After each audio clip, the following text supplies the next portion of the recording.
In March 2014, VDS and the Carpenter program sent 4 VDS students to participate in a delegation to stand in solidarity with LGBTQIA folks in El Salvador. In our visit there, we met a lot of phenomenal trans women and trans men, gay and lesbian organizations in El Salvador, and we felt particularly struck by the lack of resources that a lot of these organizations have. In return, we knew that this wasn't just a vacation and we had to do something about what we had seen and what we had learned about LGBTQIA folks in El Salvador. That's how the idea of the dance-a-thon came to be, is how do we as students raise funds for an organization or several organizations. The idea to pick Colectiva Alejandría came out of a real deep interest in what their trajectory and their passions were. HIV funding is the only funding that any of these organizations get, and so they're more interested in talking about the holistic aspect of trans people and what does it look to heal, to move forward, to have other conversations besides HIV testing and HIV prevention. And so they're interested in a homeless shelter for a lot of trans women, for trans women.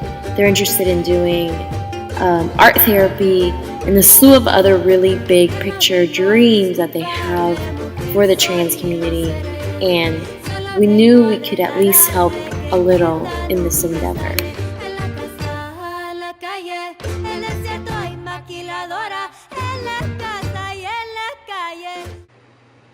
So I feel like we never get a chance to actually be in solidarity with people in other places like we say we want to be, particularly like trans folks, LGBT folks, brown folks in Latin America and around the world. And so I'm really excited about what we're doing to be in collaboration with La Colectiva Alejandría, because it's like, this is an organization that is by trans women for trans women, and they're doing amazing work with almost no resources. And so a group of us that went down from Vanderbilt Divinity School to be part of this ecumenical conversation around how do we work on hate crimes, how do we be in solidarity from the U.S. and from communities of faith in the face of like fundamentalist Christianity, which is really harming our communities around the world.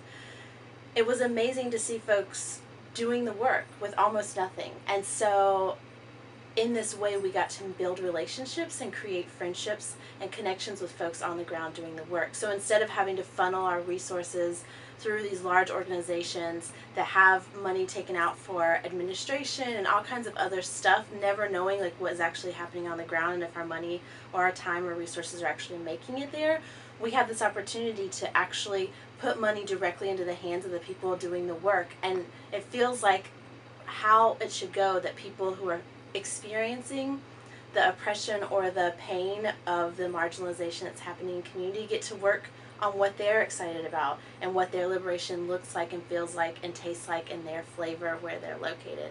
So the idea that we get to put on like a dance-a-thon or raise money and say this is how we're in solidarity, and it may not be a ton of money, but what we can do in Latin America with $1,000 compared to what we can do in the U.S. with $1,000 is dramatically different. And so what it says to me, at least, is that we're here, we're with you, even if we don't know your names specifically and you don't know ours. There are ways in which we can do these acts of solidarity that say, you're important to us, you're important to our movement and to our work, and even though we can't see you every day and you can't see us, we know that we exist in community and we're working toward the same liberation, even if it looks a little bit different on your end than it does on ours.